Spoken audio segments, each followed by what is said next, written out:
పింఛన్లు అనేటువంటిది 230 మందికి ఏదైతే సోషల్ సెక్యూరిటీ పెన్షన్స్ రావడం లేదు అనేటువంటిది, చేనేత పెన్షన్లు 138 మందికి రావడం లేదు అనేది,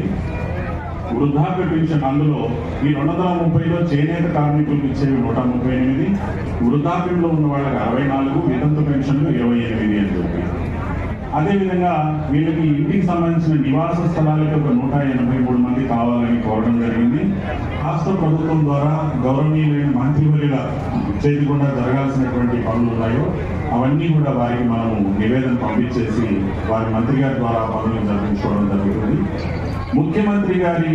ఇంటర్వెన్షన్తోనే జరిగేటువంటి పాలసీ సంబంధిత మ్యాటర్స్ అన్ని కూడా మనం ప్రభుత్వ దృష్టికి తీసుకొని వెళ్ళి వాటిని కూడా మీకు అన్నిటికీ పరిష్కారం చూపించడం అనేది కూడా జరుగుతుంది.